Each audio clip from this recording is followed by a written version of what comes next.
चिन्तासन्तानहन्तारो यत्पादाम्बुजरेणवः स्वीयानां तान्निजाचार्यान् प्रणमामि मुहुर्मुहुः यदनुग्रहतो जन्तुः सर्वदुःखातिगो भवेत् तमहं सर्वदा वन्दे श्रीमद्वल्लभनन्दनम् अज्ञानतिमिरान्धस्य ज्ञानाञ्जनशलाकया चक्षुरुन्मीलितं येन तस्मै श्रीगुरवे नमः नमामि हृदये शेषे लीलाक्षीराब्धिशायिनं लक्ष्मीसहस्रलीलाभिसेव्यमानं कलानिधिं चतुर्भिश्च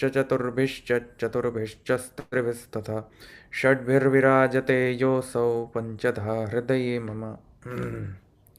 હાલો આપણે ગઈકાલે મેં 26મો સૂત્ર લીધો હતો ને, એમાં પૂરો થઈ ગયો ને 26મો, એમાં થોડુંક મને હજુ પણ થોડુંક કરેક્શન કરવાની છે. દશરથભાઈ આવ્યા છે? દશરથભાઈ આવ્યા છે કે નહીં? કેમ આજે આવ્યા નથી?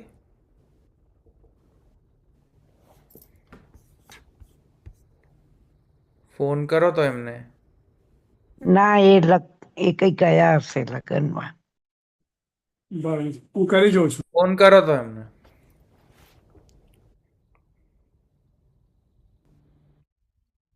ગઈ વખતે 26મા સૂત્રની અંદર મેં જે ગઈકાલે કહ્યું એમાં થોડુંક કરેક્શન છે. મને લાગે છે કે મેં ગઈ વખતે જે કહ્યું, એટલે ગઈકાલે જે કહ્યું કે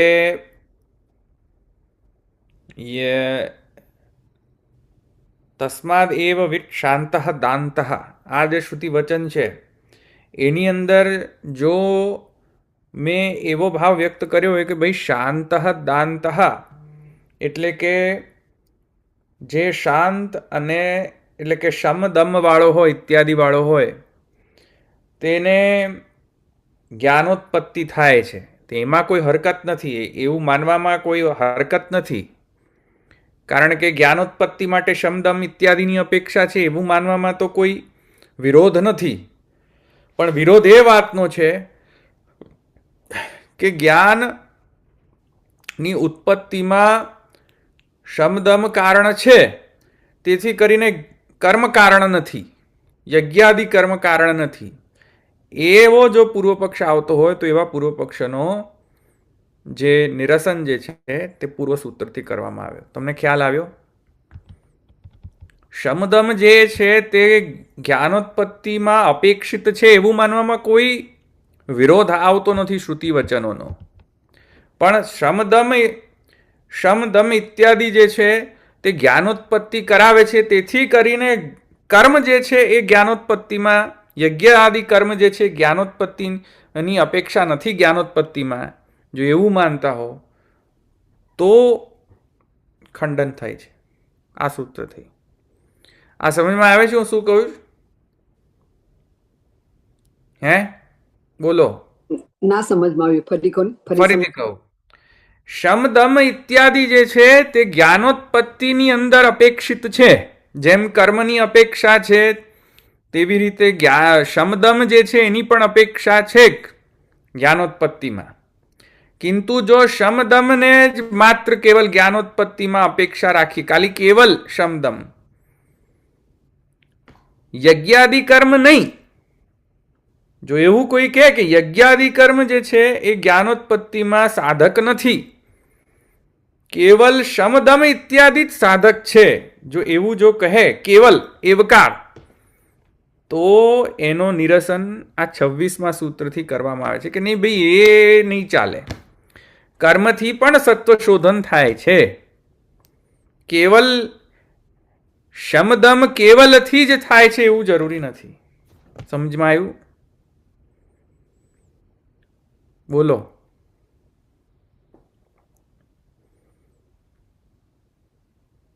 નહીં, હજુ નહીં સમજમાં આવ્યું. બોલો ને ભાઈ. આવ્યું? Yes no? તમે કેવલ કીધું, કેવલ એટલે કેવલ જ એના માટે છે, કેવલ સમદમ આદિ એ નથી એમ. હા, કેવલ શમદમ કહો, અન્ય યોગ વ્યવચ્છેદ એટલે કે અન્ય સાધક નહીં, કેવલ શમદમ ઇત્યાદિ જે સાધક છે જ્ઞાનોત્પત્તિમાં, તો એનો ખંડન. પણ એમ કહો કે શમદમ જે છે એ જ્ઞાનોત્પત્તિનો અંગ છે, એક વન ઓફ ધ અંગ છે, તો કોઈ પ્રોબ્લેમ નથી. સમજમાં આવ્યું? હા હા હા, અચ્છા. તેથી એક્સક્લુઝિવ નથી, એ મ્યુચ્યુઅલી એક્સક્લુઝિવ નથી કે શમદમ જો સાધક બને તો યજ્ઞાદિ કર્મ સાધક ન બને, અને જો યજ્ઞાદિ કર્મ સાધક બને તો શમદમ સાધક ન બને. એવી કઈ મ્યુચ્યુઅલ એક્સક્લુઝિવનેસ નથી અહીંયા. ખ્યાલ આવ્યો ને? કે આ હોય તો પછી આ સાધક ના હોય, ને આ સાધક હોય તો આ સાધક ના હોય. એ એવું નથી. એ કન્વે કરવા માટે સૂત્રકાર અહીંયા, સોરી, ભાષ્યકાર જે છે અહીંયા કહી રહ્યા છે. સમજમાં આવ્યું?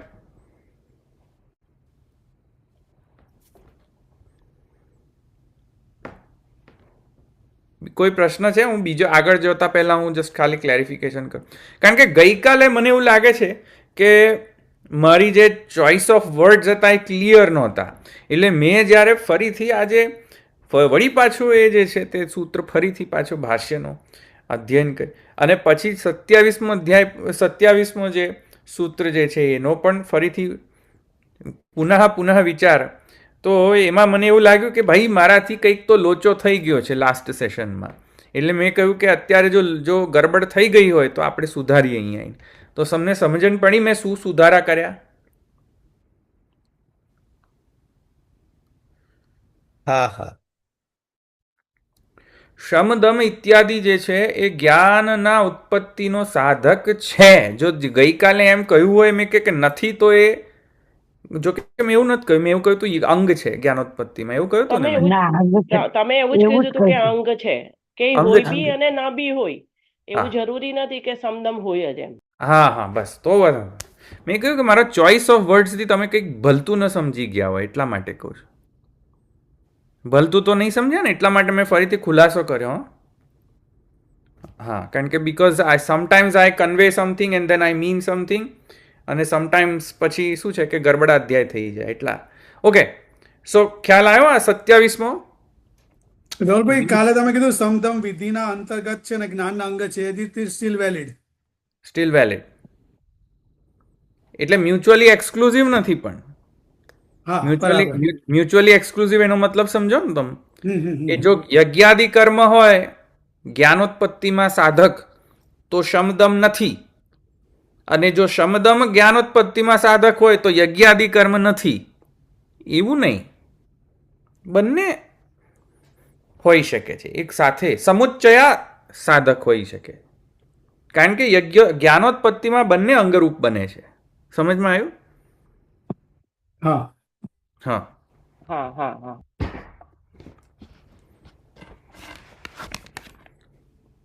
યજ્ઞાદિનો નિષેધ કરો તો પ્રોબ્લેમ છે. યજ્ઞાદિને પણ સમુચ્ચય કરીને તમે વાત સમજતા હોય તો કંઈ વાંધો નથી. યજ્ઞાદિનો જો નિષેધ કરો,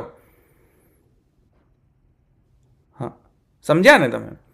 કેમ કે તસ્માદ એવમ વિચ્છંતો દાંતઃ, તેથી કરીને યજ્ઞાદિ કર્મનો નિષેધ છે ત્યાં, તો પછી એ ગલત વાત.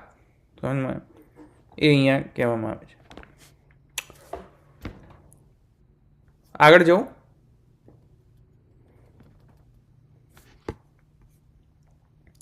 હવે આગળ જઈએ.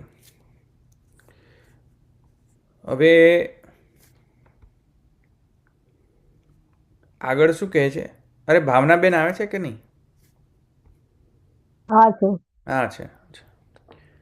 હવે આગળ જઈએ 27માં. તો 27ની અંદર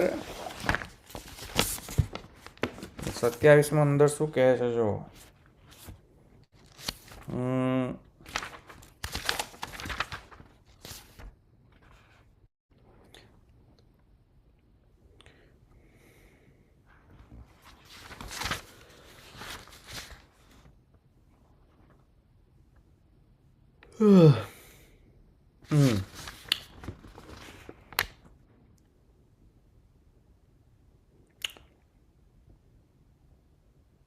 સર્વ અન્ન અનુમતિશ્ચ પ્રાણાત્યય તદ્દર્શનાત.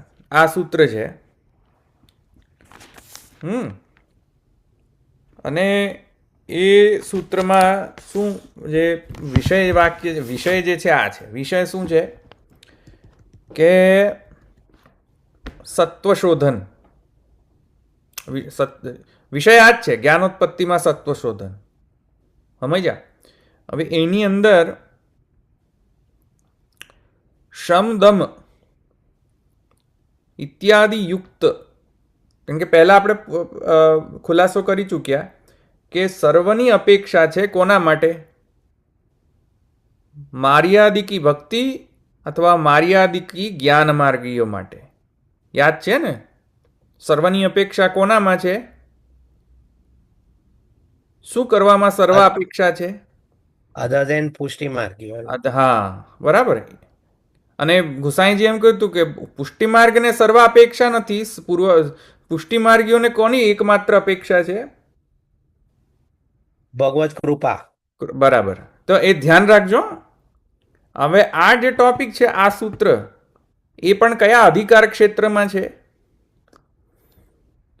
કયા અધિકાર ક્ષેત્રમાં છે આ સૂત્ર? પૂર્વ સૂત્ર કયા અધિકાર ક્ષેત્રમાં હતો?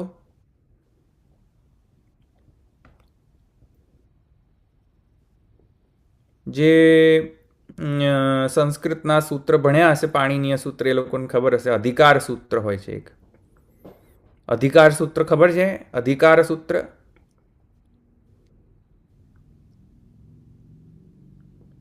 અરે બાબા, અધિકાર સૂત્ર ભૂલી ગયા મિતેશભાઈ? ના, ભૂલી ગયો, નથી યાદ આવતું. અરે ભૂલી ગયા. પ્રતિમાબેન ક્યાં ગયા? હવે પ્રતિમાબેન બોલશે નહીં. પ્રતિમા કહેશે. પ્રતિમાબેન, નથી ખબર પૂરી. અલા કેમનું બધું ભૂલી ગયા? સંધિ પ્રકરણ શરૂ થાય, સંજ્ઞા પ્રકરણ શરૂ થાય તો પહેલો સૂત્ર કયો આવે? સંજ્ઞા પ્રકરણ શરૂ કરીએ તો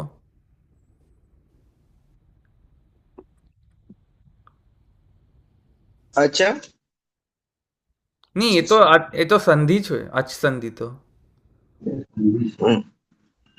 અચ સંધિ બોલ્યા કે અથ બોલ્યા? અચ્છા, અચ્છા, અચ્છા, સંધિ જ બોલે. અચ સંધિ, એ તો સંધિ છે. પણ હમ. હું તો સંજ્ઞા પ્રકરણ. પ્રાતિપદિક નહીં યાદ? પ્રાતિપદિક, સંજ્ઞા. અચ્છા, કોઈને યાદ નથી? ઓહો, આવું કેમ? અધિકાર સૂત્ર એટલે સમજો કે કોન્સ્ટિટ્યુશનમાં પણ શું હોય કે જ્યારે ક્લોઝિસ લખે, કોન્સ્ટિટ્યુશન કે પિનલ કોડ કે કોન્સ્ટિટ્યુશન, બંનેમાંથી એકમાં જ્યારે પણ લખે કે આ ક્લોઝ આ માટે છે, આ ક્લોઝ આના માટે છે, આ ક્લોઝ આના માટે છે, આ ક્લોઝ આ સિચ્યુએશન માટે છે, એવું લખે ને કે આ clause when the situation is this then apply this clause, when the situation is this then apply this clause. હવે દર વખતે એમ ના કહેવાનું હોય કે when the situation is this then apply this clause. દર વખતે એવું ના કહેવાનું હોય. એક વખત કહી દેવાનું હોય કે when the situation is this then, આખો ચેપ્ટર લખે પછી. પણ દર વખતે પછી તમે ક્લોઝ લખો તો ક્લોઝની અંદર એવું સ્પેસિફાય કરવાની જરૂર નથી કે when to apply this clause. You don't have to specify. તો એક વખત ચેપ્ટરના સ્ટાર્ટિંગમાં કહી દે કે હેન્સ ફોર્થ જેટલા પણ ક્લોઝિસ છે આ ચેપ્ટરમાં, એ બધામાં કોમન જે ક્રાઇટેરિયા છે કોના પર લાગુ પડશે? આના પર લાગુ પડશે. તો આને કહેવાય અધિકાર. અધિકાર એટલે પેલો પ્રિવિલેજ કે રાઈટ. બધા સૂત્રમાં રિપીટ કરવાની જરૂર નહીં છે. ચેપ્ટરમાં જેટલા સૂત્ર આવે બધાને લાગુ પડે. ધેટ્સ અધિકાર સૂત્ર. સમજમાં આવ્યું? ભાઈ ફરી કહેવાની જરૂર ના પડે કે ભાઈ this clause is for this clause is for this situation, this clause is for, come on, just say once કે આ સિચ્યુએશન હોય તો ક્લોઝ નંબર 1 2 3 4 5 6, રાઈટ? તો જે પહેલું જે મેન્શન કરવામાં કે when the situation is this, એ જે કહેવામાં આવે એને અધિકાર કહેવાય. સમજ્યા? હા સમજ્યા. ફોર હા. એક્ઝામ્પલ એક હા. મિનિટ ધવલભાઈ, હા એટલે એક્ઝામ્પલ એનો કઈ રીતે લઈ શકાય કે અકર સબળના દીર્ઘ હોય હા તો ને અ કે આ હોય તો ઇઝ હા. ઇક્વલ ટુ આ થાય, હા તો એને અધિકાર સૂત્ર ના, ગણી શકાય? એ અધિકાર સૂત્ર નથી, પ્રક્રિયા છે. પ્રક્રિયા સૂત્ર છે. એ તમને પ્રોસેસ પછી- બતાવી છે. તો અધિકાર પછી સૂત્ર, અધિકાર સૂત્રનો એક્ઝામ્પલ એ છે કે જ્યારે પણ તમે સંજ્ઞા પ્રકરણ શરૂ કરો તો સંજ્ઞાના સૂત્ર હવે ચાલુ થાય છે. તો ત્યાં સંજ્ઞાની ડેફિનેશન આપવામાં આવે છે કે પ્રાતિપદિકની ડેફિનેશન શું, રાઈટ? પછી ધાતુનો પ્રકરણ શરૂ થતો હોય તો ધાતુના પ્રકરણના શરૂઆતમાં પહેલી એક સૂત્ર આવે કે હવે અથ ધાતુ પ્રકરણ. એ જે છે પછી એના બધા સૂત્ર જે ધાતુને લાગુ પડે ઇન ધ કોન્ટેક્સ્ટ ઓફ ધાતુ. દાંતવાદી. હા, ધાત્વાર્થ. અને જે સંજ્ઞા પ્રકરણનો જે પ્રાતિપદિક છે એના પછી જેટલું પણ આવશે બધું સંજ્ઞાને લાગશે, ધાતુને નહીં લાગે. You see what I am Clear, saying? clear, clear, yeah. Okay. That is called adhikar. But you don't have to repeat every time. કે oh, this is for sanya, this is for sanya, this is for sanya, this rule is for sanya, this rule. No, just mention once and you are done. તો સંજ્ઞા કે સંજ્ઞાના અધિકાર ક્ષેત્રમાં રહીને સંજ્ઞા સૂત્ર શરૂ થાય. એવી રીતે ધાતુના અધિકાર ક્ષેત્રમાં રહીને ધાતુના રિલેટેડ સૂત્રો આવે. અધિકાર ક્ષેત્ર એટલે ધ એપ્લિકેબિલિટી. સમજમાં આવ્યું? The scope of Yes. એપ્લિકેબિલિટી. how wide the scope is of the applicability of the clause. ખ્યાલ આવ્યો ને? So that is called અધિકાર સૂત્ર. અહીંયા અધિકાર શું છે? What is the in continuation of what? In continuation, આ જે છે in continuation એ છે મર્યાદા માર્ગ. મર્યાદા માર્ગ એટલે કે જ્ઞાન ભક્તિ મર્યાદા માર્ગીય જ્ઞાન ભક્તિ માર્ગના કન્ટિન્યુએશનમાં છે સર્વાપેક્ષા. Right? In continuation of that only શમદમા આદિ યુક્ત વગેરે જે છે આજે છે ને એમ કહી ગયો પાછું. શમદમા આદ્યુપેત સ્યાત તથાપિ તુ તદ વિધેયસ્તદ અંગતયા તેષામ અવશ્ય અનુષ્ઠેયત્વાદ. એના કન્ટિન્યુએશનમાં અધિકાર ક્ષેત્રમાં જ રહીને સર્વ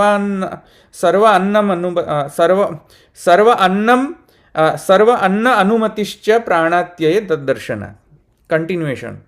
સો જે અધિકાર જે છે એ મર્યાદા માર્ગીય જ્ઞાન અને મર્યાદા માર્ગીય ભક્તિ એ કોન્ટેક્સ્ટમાં છે, એ યાદ રાખજો.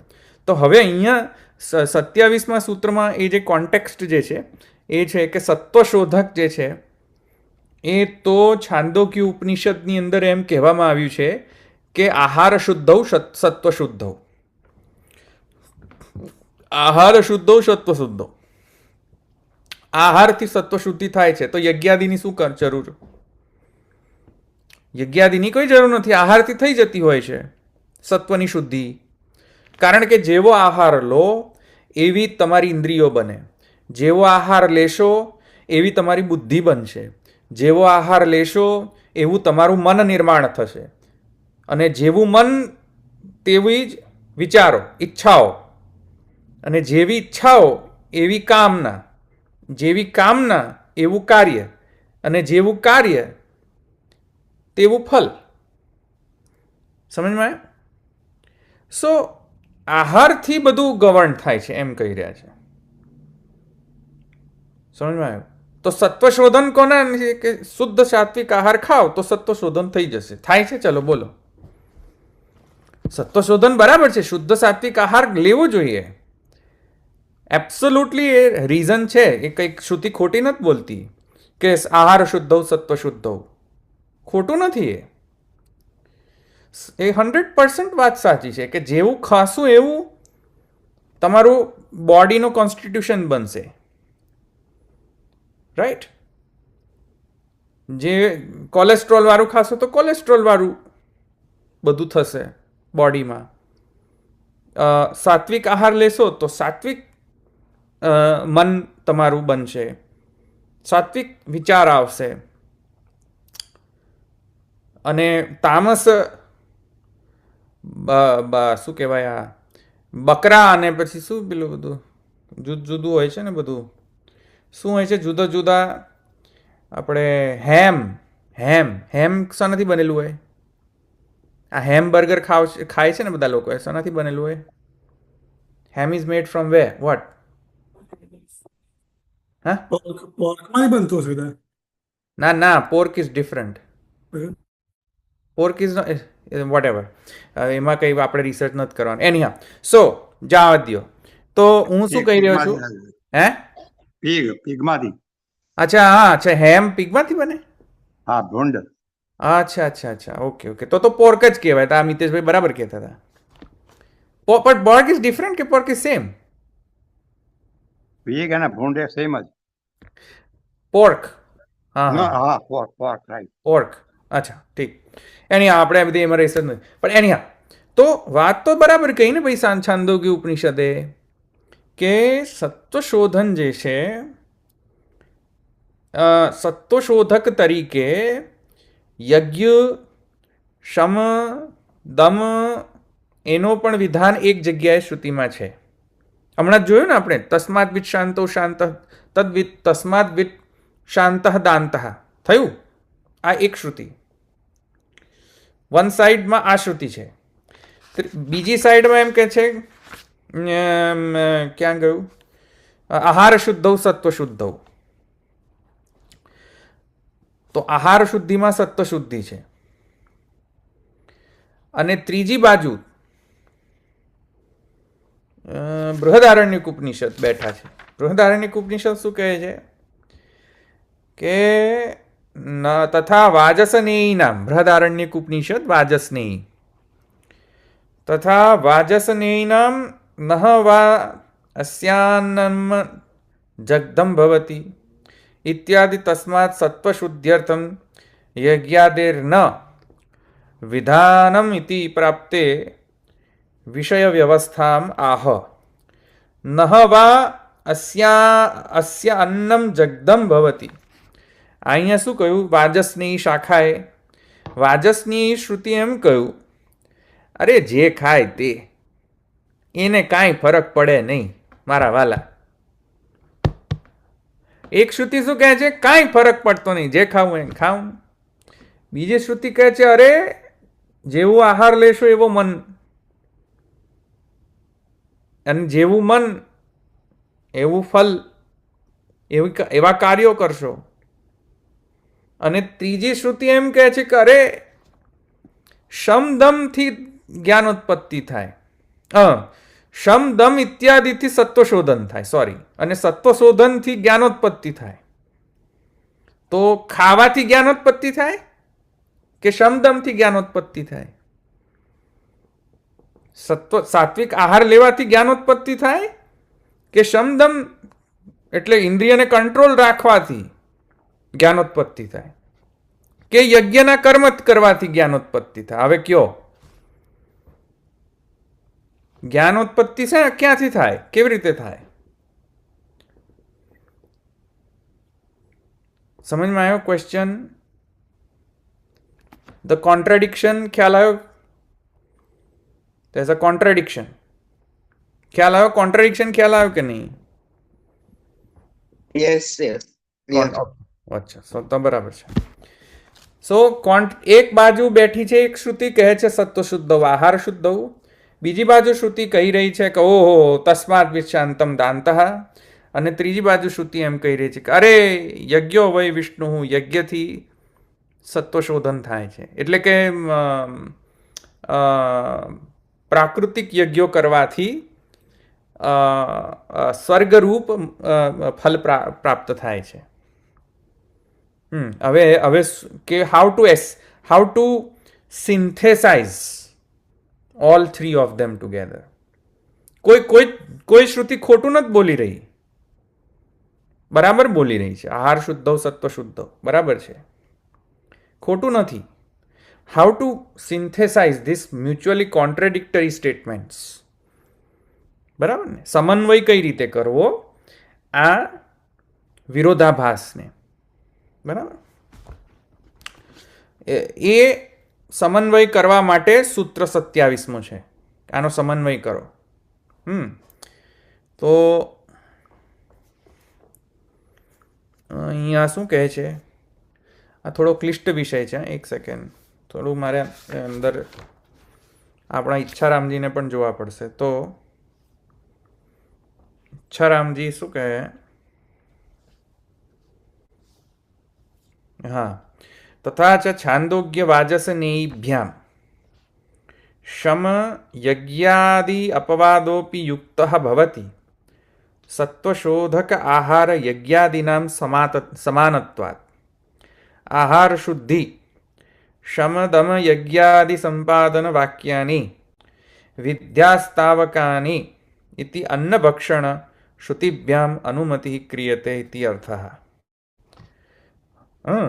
એટલે યજ્ઞાદિ આદિ શબ્દની અંદર શમદમ ઇત્યાદિ, આની સાથે સાથે આહાર શુદ્ધિને પણ સેમ લેવલ પર મૂકો કે આહાર શુદ્ધિ પ્લસ યજ્ઞાદિ પ્લસ શાંત પ્લસ દાંત એટલે શમ દમ, આ બધાના સમુચ્ચયથી જ્ઞાનોત્પત્તિ.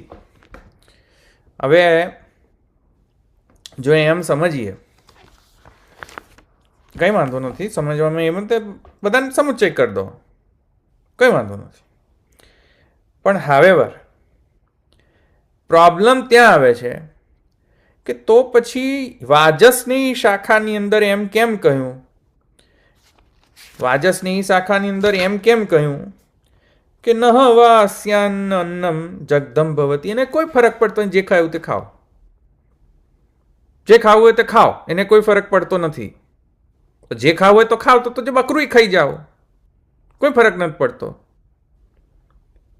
શ્રુતિ શું કહે વાજસની શાખાની? કે જે ખાવું હોય તે ખાઓ. પણ એવું નથી. જો શું કહે છે ધવલભાઈ, એ જે વાજસની શાખાનું એ કોના માટે એપ્લિકેબલ હા, છે? હા, કે હા. જેને જ્ઞાનની પ્રાપ્તિ થઈ જાય, લેવલ પર પહોંચી જાય, એના માટે છે કે Correct, બધા correct. માટે? Correct correct. આ તો આપણે, હું કોના વરઘોડામાં છું અત્યારે? વરઘોડા કોના વરઘોડામાં નાચી રહ્યો છું અત્યારે? મર્યાદા પૂર્વ માર્ગમાં પૂર્વ જ્ઞાન પક્ષ. ને બધું. પૂર્વ પક્ષ. હા, પૂર્વ પક્ષના વરઘોડામાં છું અત્યારે. પૂર્વ પક્ષની મજા માણો. હા, પૂર્વ પક્ષની મજા માણો અત્યારે. હજી હમણાં સિદ્ધાંત શરૂ થશે એટલે આવશે જ, એ જ આવશે. તો પૂર્વ પક્ષી એ કે જે કરવું તે કરો. એકચ્યુઅલી પૂર્વ પક્ષ પણ નથી. તમે સૂક્ષ્મતયા વિચારશો તો આ સંશય પક્ષ છે. હજુ તો વિષયો વિષયશ્ચૈવ પૂર્વ પક્ષ તથા ઉત્તરમ સંગતિશ્ચ શાસ્ત્રીય અધિકરણમ સ્મૃતમ. તો અત્યારે તો ખાલી વિષય અને પછી સંશય, તો સંશય જ ચાલી રહ્યો છે, પૂર્વ પક્ષ નહીં જ ચાલી રહ્યો. એટલે હું હજુ સંશયના વરઘોડામાં છું અત્યારે. સમજ્યા? એટલે તમે સંશયને એપ્રિશિએટ કરો. તો સંશયની અંદર એમ કહે છે કે ભાઈ યાર, આ એક બાજુ આમ કહે છે કે ભાઈ સત્વ શુદ્ધૌ આહાર શુદ્ધૌ સત્વ શુદ્ધૌ, બીજી બાજુ કહે છે યજ્ઞાદિથી સત્વ શોધન થાય છે, ત્રીજી બાજુ એમ કહે છે શમદમથી સત્વ શોધન થાય છે, ચોથી બાજુ કહે છે કાંઈ ફરક પડતો, જે ખાવ તે ખાઓ. How to do synthesis? This is the question mark. બરાબર? તો અને વાજસની શાખાની અંદર જ એવું કહે છે કે નહવા અસ્યાન્નમ જગદમ ભવતી, એને કાંઈ ફરક પડતો નથી. કોઈ અખાદ્ય પદાર્થ પણ જો ખાઈ લે, અખાદ્ય પણ દોષપાત્ર નથી એને. બરાબર? હવે આને સિન્થેસિસ કરવા માટે, જેમ હમણાં શું કહ્યું આપણે, નિલેશભાઈએ કહ્યું ને, અધિકારી કોણ છે ભાઈ? કોના માટે આ સ્ટેટમેન્ટ છે? બધા માટે સ્ટેટમેન્ટ છે? એ હવે ચેક કરવું પડે. તો અહીંયા તેથી કરીને શ્રી ગુસાઈજી કહે છે અથ વિષય વ્યવસ્થામાં આહ. એ ત્યાર પછીનો જે નેક્સ્ટ પેરેગ્રાફ છે આખો સિદ્ધાંત પક્ષ છે. એટલે આ જે વિષય વ્યવસ્થામાં આહ સુધી જે છે સંશય પક્ષ છે. ખ્યાલ આવી ગયો ને? સંશય પૂર્વ પક્ષ બંને ગણી લેવો હોય તો ગણી લો, કાંઈ વાંધો ન. સંશય પૂર્વપક્ષ બંને જોડે ગણી લો કે તથા વાજસ્નેહીનામ નહ વા આસ્યાન્નમ જગતમ ભવતી ઇત્યાદિ તસ્માત સત્વશુદ્ધ્યર્થમ યજ્ઞાદેર ન વિધાનમિતિ. બંને ગણી લો, સંશય અને પૂર્વપક્ષ. ઇતિ પ્રાપ્તે, એવું જો પ્રાપ્ત થાય, એવો સંશય અને પૂર્વપક્ષ પ્રાપ્ત થાય તો વિષય વ્યવસ્થામાં, હા, તો હવે અમે સમજાવીએ કે આ વ્યવસ્થા વિષયની કેવી છે. કારણ કે વિષયની વ્યવસ્થા જ ન સમજણ પછી સીધું જ દેહ ધનાધન કન્ક્લુઝન પર તો ન રીચ થઈ ને. એટલા માટે હવે કહે છે કે ભાઈ જુઓ, હવે વિષયની વ્યવસ્થા સમજાવે છે શ્રી ગુસાઈજી કે આહાર દૌર્લભ્યેન પ્રાણાત્યય ઉપસ્થિતે પ્રાણધારણસ્ય જ્ઞાનાંતરંગ. સમજ્યા તમે?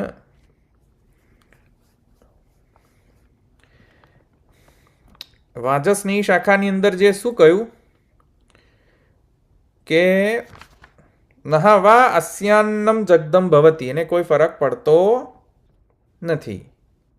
અખાદ્ય પદાર્થને પણ ખાઈ લે તો પણ એને ફરક પડતો નથી. કોના કઈ સિચ્યુએશન માટે છે, કયા અધિકારી વિશેષ માટે આ કહેલી વાત છે, બધા માટે નથી કહેલી આ વાત. એક સ્પેસિફિક સિચ્યુએશનલ ક્લોઝ છે. આ કઈ સિચ્યુએશનલ ક્લોઝ છે? તો અહીંયા કહે છે કે જ્યારે કોઈ વ્યક્તિ જ્ઞાન પ્રાપ્ત્યર્થ અથવા જ્ઞાન પ્રાપ્ત કરી ચૂકેલો વ્યક્તિ, બંને, જ્યારે એ વ્યક્તિ દેહ ટકાવવા માટે કોઈ દુર્લભ અવસ્થામાં હોય, એક્સેપ્શનલ સિનેરિયો કે જ્યાં મરણ પર આવી દેહ જ જતો રહેતો હોય, તો જ્યારે એવી દુર્લભ સિચ્યુએશન, ઇમરજન્સી સિચ્યુએશન જેને કહીએ, એવી ઇમરજન્સી સિચ્યુએશન જો આવતી હોય તો જે અંતરંગને બચાવવા માટે બહિરંગમાં આ કરવું કોઈ વાંધો નથી. અંતરંગ એટલે કે જ્ઞાનોત્પત્તિને ટકાવવા માટે. કારણ કે દેહ જ નહીં રહે, જ્ઞાનોત્પત્તિ કેમ નહીં કરશો? સુસાઇડ કરશો? સુસાઇડ કરશો? જે મનુષ્ય દેહ મળ્યો છે, for whatever exceptional scenario, exceptional situation, will you do suicide by not eating? સમજો, સમજ્યા? સમજ્યા કે નહીં?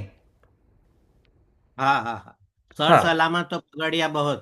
હા, વિકટ આવે તો પછી હોસ્પિટલમાં મરજાદીઓ હોસ્પિટલમાં કે હું નહીં ખાઉં. અરે બાપા, શું કરવા નહીં ખાઓ? સમજ્યા? આ લોકોને છે ને એ મરજાદીઓને આ 27મો સૂત્ર સમજાવવાની જરૂર છે. બધા કાંઠિયાવાડના મરજાદીઓને સંભળાવવાની જરૂર હે આ ગુસાઈજીના વચન. કે બાપડીઓ હોસ્પિટલમાં દાખલ હોય ને બાપડાઓ, એમના છોકરાઓ બધા બિચારા બાપડા એ કરતા કે ભાઈ ખાઈ લે ને બાપા, તો કે ના અમે નહીં ખાઈએ. આટલા બધા વર્ષો સુધી, 50 વર્ષો સુધી મરજાદ પાલન કરી, હવે હોસ્પિટલમાં એને મરજાદ તોડવું તો તોડવી પડે. ચાક્રાયણ ઋષિએ તોડી તો હમાઈ જા કે નહીં? જીવન નહીં હોય તો પછી સેવા કેવી રીતે કરી? હા, તો જીવતું જીવન જ રહેશે નહીં હોય તો તો જ બધું થશે. એક્ઝેક્ટલી. હકણા રહેશો તો સેવા થશે, હકણા જ નહીં રહો તો કઈ રીતે સેવા થશે? તો અહીંયા શું કહે છે કે જ્યારે કોઈ એક્સેપ્શનલ સિચ્યુએશન હોય, કે તમારી હેલ્થ ઉપર આવી ગઈ હોય, કે તમે એવા સિચ્યુએશનમાં હોય કે તમે દેહનો ભરણ પોષણ ન કરી શકતા હોય ફોર વોટ એવર રીઝન, જે તમારો એકચ્યુઅલ આહાર જે છે તે, જે તમારો જે દ્રવ્ય શુદ્ધ આહાર જે છે તે, એનાથી જો તમે નિર્વાહ ન કરી શકતા હો, કોઈક situation, exceptional situation, this is not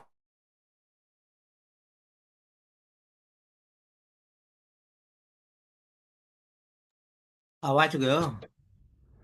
તો જ્યારે અપવાદના સિચ્યુએશનમાં હો તમે, એટલે તમે જો કહો તો ટ્રાવેલિંગમાં હોય ને, ટ્રાવેલિંગમાં પણ જો તમે મરજાદ ઓછી થઈ જતી હોય છે. એ સ્માર્ત સ્મૃતિના અનુકૂળ છે. સ્મૃતિ પણ કહેતી હોય છે કે જ્યારે તમે ટ્રાવેલિંગ કરો તો અપરસ આચાર શુદ્ધ ઓછું રિક્વાયરમેન્ટ છે. પણ ત્યાં પછી હાથ ધોવા જાઓ, દર વખત હાથ ધોવા જાય. અરે કાથી હાથ ધોવા જાય? હાથ ધોવા ચકલીઓ નથી, ચકલીઓ લઈને નહીં ફરતા આપણે, સમજ્યા કે નહીં? હે પેલી ચકલીઓ ખોલવાની ટેવ હોય ને, બાટલી તો હોય ને. એટલે ચકલીઓ પાણી પીવાની બાટલી તો હોય ને. જો આ બોલ્યા મરજાદી. તો હા, તો બાટલી લઈને જાઓ ને, કઈ વાંધો નથી, પણ બાટલી પૂરી થઈ જાય પછી શું કરશો? તો એટલે કહેવાનો અર્થ એ છે કે આ અપવાદ છે, આ ઉત્સર્ગ નથી કે પછી તમે એને મિસયુઝ કરો કે એબ્યુઝ કરો. તો અહીંયા એમ કહે છે કે આહાર દુર્લભ થવાના કારણે અંતરંગને પ્રાયોરિટી આપો, બહિરંગને પછી એને તમે કોમ્પ્રોમાઇઝ કરો એક્સેપ્શનલ સિચ્યુએશનમાં, તો કાંઈ વાંધો નથી.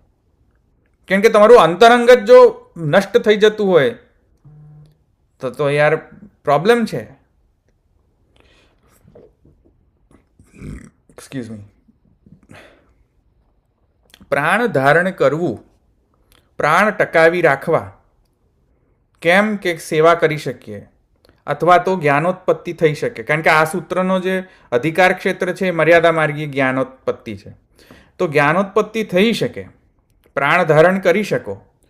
એ અંતરંગ પ્રાણ ધારણના માટે જો તમે બહિરંગ જે છે, બહારનો જે દેહને ચલાવવા માટે થઈને જે આહારનો જે તમે આહાર લો છો, એ એક્સેપ્શનલ સિચ્યુએશનમાં તમે જો આહાર લઈ પણ લો એવો જે દ્રવ્ય શુદ્ધ ન હોય તો પણ ચાલશે, કારણ કે ત્યાં એ દોષ પ્રાપ્ત નથી થતો. કેમ કે વાજસ્નેયી શ્રુતિમાં એમ કહેલું છે. હવે એનો એક્ઝામ્પલ અહીંયા ચાક્રાયણ ઋષિ જે છે, ક્યાં છે ભાઈ? છાંદોગ્ય ઉપનિષદનો છે ને ચાક્રાયણ ઋષિ.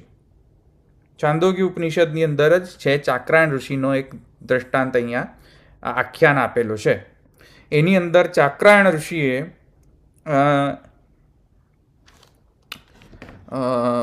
એવી એમની કથા છે ચાક્રાયણ ઋષિની કે ઋષિ છે ફોર શ્યોર, રાઈટ? એટલે એ દ્રવ્ય શુદ્ધ જ વસ્તુ લે છે, અખાદ્ય પદાર્થ તો નહીં ખાય કે નહીં લે કોઈ, રાઈટ? મરજાદી, બરાબર? તો જે ચાક્રાયણ ઋષિ જે છે પોતાના પત્ની સાથે, કારણ કે પાણીની અછત હતી જ્યાં રહેતા હતા ત્યાં, તેથી કરીને તેઓ દેશાંતર કર્યો અને બીજા દેશમાં જ્યાં ઘણું બધું જલ હતું એવા મહાવતોના દેશમાં ગયા. મહાવત જ્યાં હાથી ઇત્યાદિ વધારે વસે, કારણ કે ત્યાં હાથી હોય તો ત્યાં દેખીતી વસ્તુ છે કે આજુબાજુ ડેફિનેટલી જલાશય ઇત્યાદિ વધારે હોવા જોઈએ. તો જ્યાં આ મહાવતોની ભૂમિ જે છે ત્યાં ગયા ચાક્રાયણ ઋષિ એમની સ્ત્રીને લઈને. તો ત્યાં જઈને ઈભ્ય નામક જે મહાવત, એના ઈભ્ય, શું છે ભાઈ એનું નામ? ઈભ્ય. હા, ઈભ્ય નામનો મહાવત, એના પાસેથી ચાક્રાયણ ઋષિએ જે શું કહેવાય, કુલમાશ એટલે એક પ્રકારની પેલી શું આવે, પેલી આને સ્ટોર કરવા માટેનું છે. હે? ના, કુલમાશ એક પ્રકારનો ફૂડ આઇટમ છે. પેલું, અરે તમે આપણે બધા એની સામગ્રી બનાવીએ છીએ, ભૂલી ગયો. એક પ્રકારની દાળ હોય ને, હું ભૂલી ગયો. મસૂરની દાળ. હા, એવું કે કંઈક, એવું જ કંઈક છે. હા, ઉડદ. હા. સો ઉડદ, તો એની કંઈક તો અન્ન જે છે એ એણે લીધા ઈભ્ય પાસેથી. એટલે ઈભ્ય એને આપ્યા, કારણ કે એમણે કહ્યું કે નહીં, અમે દેશાંતર કરીને અમને કોઈ અન્ન છે નહીં, તો અમને આપો અન્ન. તો એ મહાવત ઈભ્યએ એમને અન્ન આપ્યો, પણ એ અન્ન જૂઠો હતો, ખાધેલો હતો. મહાવતે ઈભ્યએ એને એટલે જૂઠો અન્ન જે છે એને આપ્યો, કુલમાશ. હવે ઋષિ છે ભાઈ, જૂઠો ન લઈ શકે અન્ન, રાઈટ? છતાંય ચાક્રાયણે લીધો. અને એમણે તો લીધો એમની સ્ત્રીને પણ આપ્યો, છતાંય લીધો અને સ્ત્રીને પણ આપ્યો. અને આપણે બધા જ જે પેલા શું કહેવાય મરજાદીઓ છે, બધા ચાક્રાયણ ઋષિથી પણ સર્વોત્કૃષ્ટ ઋષિઓ છે બધા. હા, હોસ્પિટલમાં તો હું નહીં લઉં, દવાઈ નહીં લઉં, કશું નહીં લઉં. શું થાય હવે? રાઈટ, લેવું જ જોઈએ. દેહને સુંદર કરવા માટે દવા લેવી જ જોઈએ. દેહને હેલ્ધી બનાવવા માટે જે કાંઈ પણ આપત સિચ્યુએશનમાં જે કરવું પડે કરવું જ પડે. ચાક્રાયણ ઋષિ લેતા હતા ને તો બરાબર કે નહીં? તો ચાક્રાયણ ઋષિએ લીધું, પણ પછી હવે વાત સમજો. હવે આ તો હવે આગળ વધારે સમજવાનું છે. પણ પછી જ્યારે ઈભ્યે એમને જલ આપ્યું તો ચાક્રાયણ ઋષિ એમ કે નહીં, જલ અમે નહીં લઈએ કારણ કે એ છોવાયેલું છે. તો ઈભ્યે કહ્યું કે અન્ન આપ્યું ત્યારે છોવાયેલું હતું તો એને કંઈ વાંધો ના આવ્યો, ને જલ આપ્યું તો એમાં છોવાઈ ગયું. તો ચાક્રાયણ ઋષિ એમ કહ્યું કે અન્નની અછત છે, જલની અછત નથી. જલ તો અવેલેબલ છે ઇઝીલી, એટલે જે ઇઝીલી અવેલેબલ છે એને અમે શુદ્ધ કરીને જ લઈશું, જલાશય વગેરેમાંથી જ લઈશું. જલાશયનું જલ શુદ્ધ હોય, પણ અન્ન અવેલેબલ નથી કારણ કે આ આપત સિચ્યુએશન છે, દેહને ટકાવવું પડશે. સમજમાં આવ્યું? તેથી કરીને જસ્ટિફિકેશન આપ્યું કે ભાઈ અખાદ્ય પદાર્થ પણ જો ખાદ્ય લે તો ક્યારે લેવું જોઈએ? જ્યારે એક્સેપ્શનલ સિચ્યુએશન હોય તો, નંબર 1, એટલે કે દેહે ટકાવવા માટે થઈને જો એવી સિચ્યુએશન હોય તો જ. પછી આ દ્રષ્ટાંત ચાક્રાયણને કોટ કરીને પછી કે લે અત્યારે હવે લાણી કરો, તમારે દાઈનો ઘોડો રમતો જમતો છૂટતો, કાંઈ નહીં. એવું નહીં કે લે તાર તમારે હવે ચાક્રાયણ ઋષિની જેમ ચાક્રાયણ જૂઠણ ખાતા હતા તો આપણે બધા જૂઠણ ખાઈએ, એવું નહીં પાછું. બરાબર?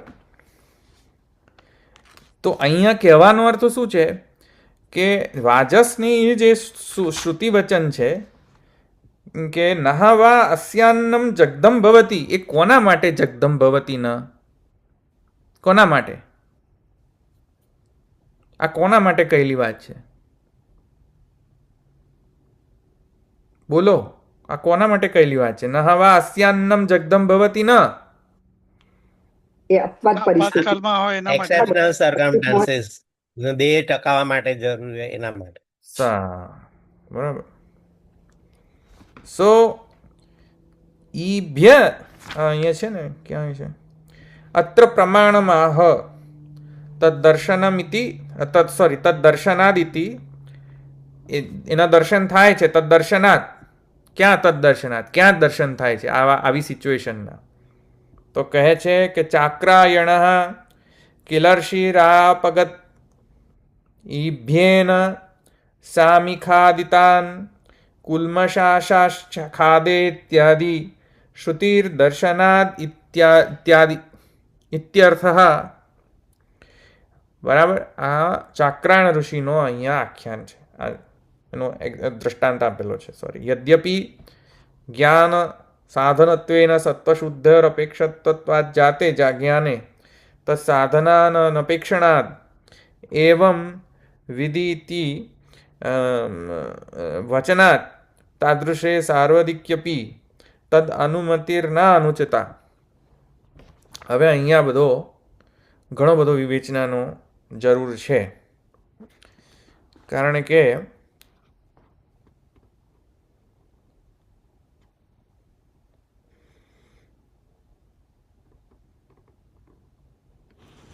હા, તો તમને આ પેલા આટલું એક્ઝામ્પલ ખબર પડી ને સત્વશુદ્ધિમાં. આ વાજસની શાખામાં કેમ આવું કહ્યું છે કે જે ખાય તે ચાલે? જે ખાય તે ચાલે નહીં. જે ખાય તે ચાલે ક્યારની વાત છે? કે જ્યારે આપત સ્થિતિ હોય, દેહ ટકાવવા માટે જે ચાલે. હવે અહીંયા એમ કહે છે કે ભાઈ જે ચાલે ખાય ચાલે. જો તમે એમ કહો કે જેને જ્ઞાનોત્પત્તિ થઈ ગઈ છે, સર્વજ્ઞ છે, જેને દેહાનુસંધાન જ નથી, જેમ એક વાત સમજો, આપણી વાર્તા સાહિત્યની અંદર એમ આવે છે ને, દેહાનુસંધાન ન હોય એવા જ ભક્તો. કોણ છે એવા ભક્તો? આપણી વાર્તા સાહિત્યની વાત કરો. જળ ભગત હે? જળ ભગત જળ ભરત ના ના, આપણી વાર્તા સાહિત્ય, વાર્તા સાહિત્ય. આસ્કરણ. ગર્જન ધાવનની જેમ. ગજ્જનદાવન, રાઈટ? ગજ્જનદાવન છે, આ રાજા આશ્કરણજી છે, આ બધા જે મહદ, જેમને સર્વાત્મ ભાવ નિરોધ સિદ્ધ થઈ ગયો છે, બરાબર? હવે આવા જે છે ભક્તો, ઉચ્ચતમ કોટીના ભક્તો, પુષ્ટિ ભક્તિ, હવે આ ને પ્રપંચ વિસ્મરણ છે અને ભગવદ આસક્તિ છે. હવે આમને જ્ઞાન સાથે તો વી કેનોટ કમ્પેર ઓલ્સો, કારણ કે આ તો મર્યાદા માર્ગી જ્ઞાનની વાત થઈ રહી છે. મર્યાદા માર્ગીય જ્ઞાનીની વાત થઈ રહી છે અહીંયા આ સૂત્રમાં. પણ જસ્ટ આપણે આપણું એક્ઝામ્પલ સમજ હોય એટલા માટે મેં આપણો વાર્તા સાહિત્યના એક્ઝામ્પલમાં ગયો હું કે એવા જે મહદ ભક્તો છે, ભગવદીઓ, એમને પણ નવનીત પ્રિયાજીનો રાજભોગ એમને પહેલાં લેવડાવવામાં આવ્યો તો શું એમને અણપ્રસાદી ખાધી અથવા અસમર્પિત વસ્તુ ખાધી એનો દોષ લાગે? ન લાગે. ના લાગે, ના લાગે.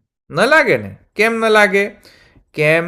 કેમ કે તેમણે પ્રપંચ વિસ્મરણ છે, એમનો દેહાનુસંધાન નથી, એમને ઇન્દ્રિયાધ્યાસ, દેહાધ્યાસ ઇત્યાદિ નથી. જેને દેહાધ્યાસ જ ના હોય, જે ખાય તે ચાલે, શું કરે? સમજ્યા કે નહીં? અખાદ્ય ને કોઈ દોષ નથી. અખાદ્ય પદાર્થને પણ ખાઈ લે તો કોઈ દોષ નથી. એ શું કરે? દેહાધ્યાસ જ નથી, શું કરવાનું? જે બોડીલી અવેરનેસ હોવી જોઈએ એ જ નથી. ખ્યાલ આવું શું કહું છું? તે શું બોડીલી અવેરનેસ? દેહાધ્યાસ નથી. ઇટ્સ એ કમ્પ્લીટલી ઇમર્સ્ડ, એકદમ તદાત્મ થઈ ગયા છે ઠાકુરજી સાથે. તો જ્યારે ઠાકુરજીના સાથે કમ્પ્લીટ તાદાત્મ્ય થઈ ગયું હોય, હવે એ સિચ્યુએશનમાં તમે એમની જોડેથી એક્સપેક્ટ નહીં કરો કે એ વર્ણાશ્રમ ધર્મના ધર્મો ને પાલન કરે. નો, યુ કાન્ટ એક્સપેક્ટ. જેમ દેહાધ્યાસ આપણો આમે શિથિલ થઈ જતો હોય, ગરડા થઈ એટલે દેહાધ્યાસ શિથિલ થઈ જાય છે કે નહીં? ગરડા થાય એટલે દેહાધ્યાસ શિથિલ થઈ જાય. ઘણા બધા એવા પ્રસંગ આવે, દેહાધ્યાસ થોડો ઓછો થઈ જાય. તો કહેવાનો વાત એ છે કે એવી પણ સિચ્યુએશન હોય છે કે જે સર્વજ્ઞ હોય એ પણ અખાદ્ય પદાર્થને ખાઈ લે તો એને કંઈ વાંધો નથી આવતો, કારણ કે એ તો ભક્તના કેસમાં વાંધો નથી આવતો એને. જો પૂર્ણ ભગવદીય હોય તો એને કોઈ વાંધો આવતો નથી કે જો, કારણ કે અહીંયા જો નવનીત પ્રિયાજીનો જે હજુ તો રાજભોગ સર્યો નહોતો, રાજભોગ હજુ તો આવતા પહેલા જ એમને આપી દીધો, એમને ભોગ. ચૈતન્ય મહાપ્રભુ. હે શું કહ્યું? હા, મહાપ્રભુજીએ પણ એવું કર્યું હતું. રાઈટ. તો હવે જો આ જુઓ, મહાપ્રભુજીએ પણ એવું કર્યું હતું, બરાબર? આસ્કરણ રાજાને. હા, રાજા આસ્કરણ. તો જો આ બધા કેસીસની અંદર શું છે કે અખાદ્ય જે પદાર્થ છે શું કરવા એમને સત્વ શુદ્ધ કરવાના હતા. ખાવાનું સત્વ શુદ્ધ કરે એમને. તમે સમજ્યા હું શું કહું છું? રાજા આસ્કરણને આહારથી શુદ્ધિ મળી કે એ પોતે શુદ્ધ હતા એટલે એમને કઈ ફરક ના પડ્યો? એ પોતે શુદ્ધ હતા એટલે ફરક ના પડ્યો. યસ, સમજ્યા ને? એટલે આહાર શુદ્ધવ સત્વ શુદ્ધવ આહાર શુદ્ધવ સત્વ શુદ્ધિ એક્સક્યુઝ મી એ ક્યારે કોની પર લાગુ પડે? કોની પર લાગુ પડે? નંબર 1, જે મર્યાદા જ્ઞાન માર્ગીય હોય તેને. નંબર 1. નંબર 2, આપદ સ્થિતિમાં જો એ આહાર શુદ્ધ આહાર ન પણ ગ્રહણ કરે તો પણ એ ચાલે. આ કન્ડિશન સમજો, આ બધું ઘણી બધી ક્લોઝિસ છે આ બધા. અને જ્ઞાન સિદ્ધ જ્ઞાન અવસ્થા અથવા સાધન અવસ્થા, હું આ કોના માટે કહી રહ્યો છું? મર્યાદા માર્ગીય માટે. પુષ્ટિ માર્ગીય માટે નથી કહી રહ્યો. મર્યાદા માર્ગીય જે જ્ઞાન માર્ગીય જે ઉપાસક છે એ સાધન અવસ્થા હોય અથવા તો ફલ અવસ્થામાં હોય, સિદ્ધાવસ્થામાં હોય, ઓલરેડી એમને સિદ્ધ થઈ ગયું છે બ્રહ્મ, છતાંય એમને આહાર શુદ્ધવ સત્વ શુદ્ધવ ફોલો કરવું પડશે. પણ જો એ પુષ્ટિ ભક્તિ માર્ગીય હોય તો એનો નિર્વાહ યોગક્ષેમમ વહામ્યહમિતિ ન્યાયેન, ભગવાન જ એની શુદ્ધિ કરશે, એમાં આહાર એને શુદ્ધ નહીં કરી શકે. હવે એનો મતલબ એવો નથી, પાછું એક સમજી જાઓ, પાછું હું ફરીથી ખુલાસો કરું કે આપણે બધા પુષ્ટિ માર્ગીઓ એટલે આપણે જે ખાવું હોય તે ખાવ તમારે, આપણે તો ભગવાન જ શુદ્ધ કરવાના ને આપણને તો કોણ? ધવલભાઈ પણ આમાં એક પ્રેક્ટિકલ એ છે કે જેને ડાયાબિટીસ હોય, ઇન્સ્યુલિન ડિપેન્ડન્ટ ડાયાબિટીસ હોય. પહેલાના જમાનામાં એવું હતું કે પીગ અને કાઉના પેન્ક્રિયાસમાંથી ઇન્સ્યુલિન બનતું હતું. હવે 1980 પછી લગભગ હવે એ પ્રોસિજર નથી ફોલો કરતો ને એનિમલ્સમાંથી નથી બનતું. એટલે તે વખતે જે હશે તો there is no choice. If you don't take, then you will die. હા, તો લેવું જ પડે. તો શું કરે? લેવું જ પડે. એટલે બધી વસ્તુમાં નિયમ, અપવાદ અને પ્રતિપ્રસવ હોઈ શકે ને. હા હા હા હા, એ બધે લાગુ પડે ને. હા. પછી અપરસની જેમ એમ કોઈ અમે લાવીશું જ નહીં, આમ તો આમ ને આમ જડાગ્રહ રાખો જ, પછી તો મરશો. લેવું જ પડે. તો કેટલી બધી કોલેસ્ટ્રોલની દવાઓ કોનાથી બને છે? કેટલી બધી એવી દવાઓ છે કે જેની અંદર એની ઇન્ગ્રીડિયન્ટ્સ તમે જો એની પ્રોસેસને તમે સમજો તો તમને ખબર પડે કે બધી ઘણી બધી એનિમલ એક્સ્ટ્રેક્ટ્સમાંથી બનતી હોય છે. શું કરે? લેવું પડે દેહ ટકાવવા માટે. એન્ટીબાયોટિક જે કેપ્સ્યુલ્સ આપે છે ને, એ બધી જીલેટિન માંથી જ બને છે. હા, એટલે તો શું આપણને નહીં લો? ખબર બી નથી હોતી. હા, તો શું નહીં લો? લેવું પડે. અત્યારે વાઇટામિન D3 મિલ્ક છે ને, વાઇટામિન D3 દરેક મિલ્કમાં હોય છે. તે D3 શેમાં એડ કરેલું છે? શીપના વાળમાંથી બનેલું છે. ઓહો, અચ્છા, એ બધામાં વ્યાપ્ત છે? બધામાં વાઇટામિન D3 એડ કરેલું હોય ને, એ બધા મિલ્ક શીપના વાળમાંથી. તમારે વેજીટેરિયન મિલ્ક લાવવું હોય ને તો પણ વેજીટેરિયન મિલ્ક ની અંદર પણ પાછું એમાં લખેલું હોવું જોઈએ વાઇટામિન D3 મિલ્ક છે is all added from the sheep. Vitamin D3 added કરેલું શીપમાં. બોલો, હવે આટલું બધું છે. આ બધા આવું તો લોકો કરેતા હોય, શું હવે જે ના ખબર બિચારો ખાઈ લે તો ગયું અંદર, બીજું શું થાય? પણ એની કહેવાનો મતલબ શું છે હું તમને એ સમજો કે જેમ કે મેડિસિન્સ છે, તો આ બધી જે જરૂરિયાત મેડિસિન્સ જે હોય, યાર એને તમે પછી તમે અંદર રિસર્ચ કરવા જાઓ કોનાથી બની છે, નાનાથી બની છે, નાનાથી બની, તમે મેડિસિન જ ના લો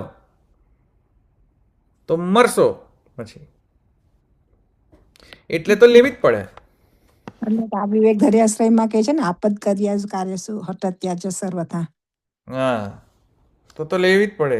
તો પ્રેક્ટિકલ બનવું જ પડે. પછી દવા તો લેવી ને, દવાને પેલા ડોક્ટરને બાપડાને પછી કે હવે તમે અમને વીગન દવા આપો.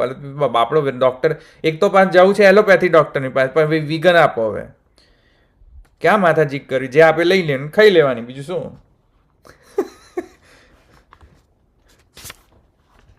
સો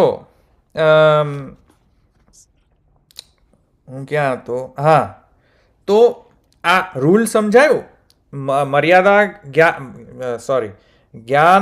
મર્યાદા જ્ઞાન માર્ગમાં યોગક્ષેમમ વહામ્યહમ ભગવાન નથી.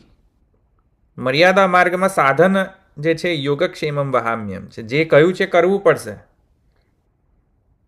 અને તમારા પાસેથી ભગવાનની અપેક્ષા છે કે જે કહ્યું છે, જે પ્રમાણે કહ્યું છે, સત્વશોધન કહ્યું છે, બધું એ પ્રમાણે થવું જોઈએ.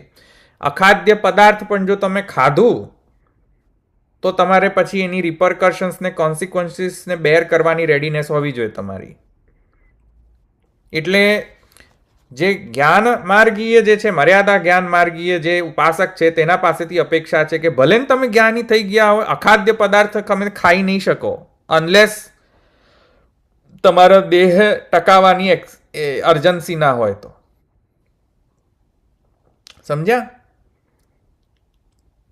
પણ પુષ્ટિ ભક્તિ માર્ગને પણ આ જ અપેક્ષા છે, પણ એક જ એક્સેપ્શન છે પુષ્ટિ ભક્તિ માર્ગને, કે પુષ્ટિ ભક્તિ માર્ગમાં જ્યારે ભક્તની ચરમાવસ્થા, નિરોધાવસ્થા, જેમ કે રાજા આસ્કરણજી એવા જે ઉચ્ચતમ ભક્તોની અવસ્થાના કારણે જો કોઈ અખાદ્ય પદાર્થ પણ એમને ખવાઈ પણ ગયું, કારણ કે એમને દેહાધ્યાસ નથી, પુરુષોત્તમમાં પૂર્ણ આસક્તિ, તો પણ એમને દોષ નથી લાગતો, કારણ કે ભગવાન ટેક્સ કેર ઓફ હિમ.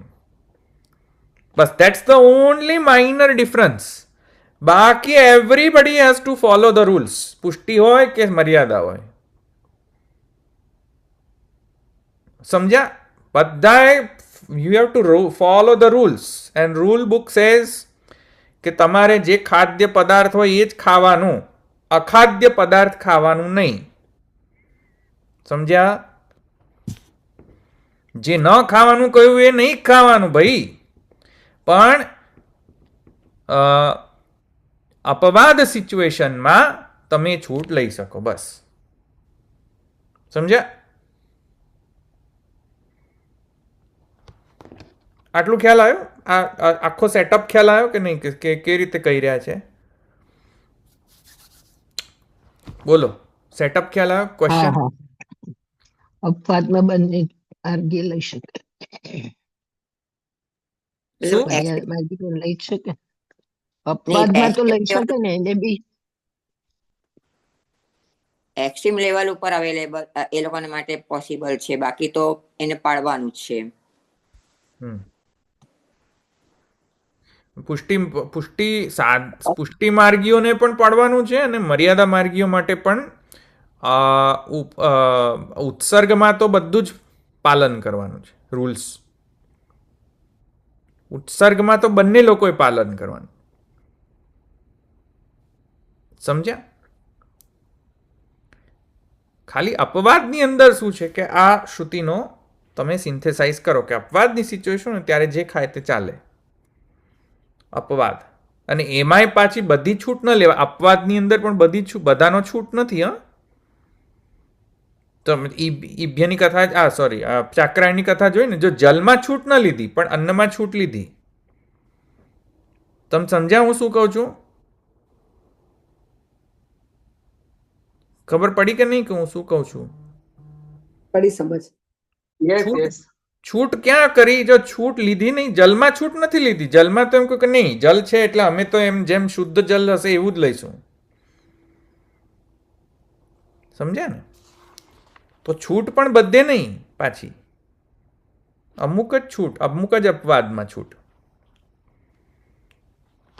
તો સત્વ શુદ્ધ છે. આહાર શુદ્ધિથી સત્વ શુદ્ધ આહાર શુદ્ધિથી સત્વ શુદ્ધિ થાય છે, એબ્સોલ્યુટલી યસ. પણ સત્વ શુદ્ધિને તમે અંતરંગ સત્વ શુદ્ધ એક્સક્યુઝ મી, આહાર શુદ્ધિના પેલું શું કે ઓસીડી ને? હા, તો obsession compulsive obsession desire what COD OCD what OCD. તો કમ્પલ્સિવ ઓબ્સેસિવ ડિઝાયર હોય કે અમે તો ક્યારેય અમે તો નહીં ખાઈએ ને તો મરશો પછી, તો દેહ ટકાવવા માટે તો કરવું પડે કે નહીં? બસ એટલું છે, બરાબર.